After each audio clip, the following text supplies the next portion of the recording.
Hosila bilan birga bitta daraxtni davolaymiz, xudo xohlasa Allohning izni bilan. Klientimizda mana bunaqa chiroyli ratsionalari bor ekan, nimagadir qurib, mana sarg'ayib, tanalari burishib qolibdi. Keyin ular aytdilar, gruntga ekishgan ekan, grunt yaxshi emas, o'sha aytdim men gruntni urdim-da, ekish kerak edi. Mayda narsalar tushgan dedim, mana mamatimga olib chiqdim ko'chaga, boshqa gullarga o'tib ketmasin deb.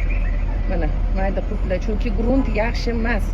O'sha gruntni ham qarab olish kerak-da. Undan keyin qurtlab ketadi yoki bo'lmasam chivin bosib ketadi yoki chuvalchang chiqib ketadi. O'shanga grunt to'g'ri urish kerak. Endi men buni ildizini infeksiyalardan, mana shunaqalardan tozalab olishim kerak. Nima qilaman? Qaranglar. O'shani sizlar bilan bo'lishib o'tib ketmoqchi edim. Sizlar ham bilishinglar uchun. Perix mana. 3% Perix. Aptekada 2000 so'm turadi. Olaman. 2000 so'm aptekada. 1 litr suv soldim mana buning ichiga. 1 litr suv. Qaranglar. Mana 1 qoshiq soldim. 1 qoshiq sovordim.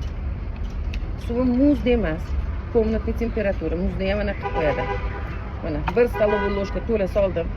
Buni infeksiyasi periksi bilasizlar hammanglar. Anaqa qiladi. Vijilatib yaralarimizni ham tozalaydi. Keyin buni hozir ne to'shda tozalaymiz? Bu ildizni nima deydi, uyg'otib, mana dangasa bo'lsa, stimulyatsiyasiga ham juda ham yaxshi bo'ladi. U birga yana ko'rsatib beraman, xudo xolasa sizlarga. Perixni ustlariga sepib, ildizlariga quyish ham ko'rsatib beraman, uyg'otadi. Hozir men buni chayib olaman, yaxshilab. Mana yaralari ko'piryapti endi. Biz ham davolaymiz-ku, xuddi shunaqa.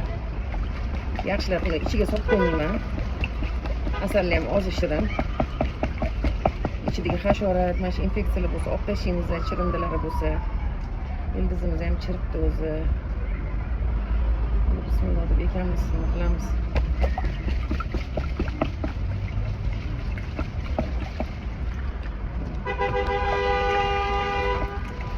Ikkita oldim.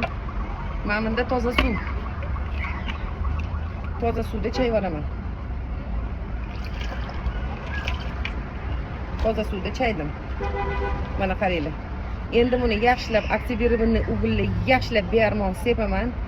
Keyin bunga karnivin sepib turib, tagiga drenajniy sloyi, tuvigini ham yaxshilab yuvib tashladim, обработка qilib, drenajniy sloyi qalin qilib turib, o'zimni gruntimga ekib beraman inshaalloh. Hozir ko'rsatib beraman.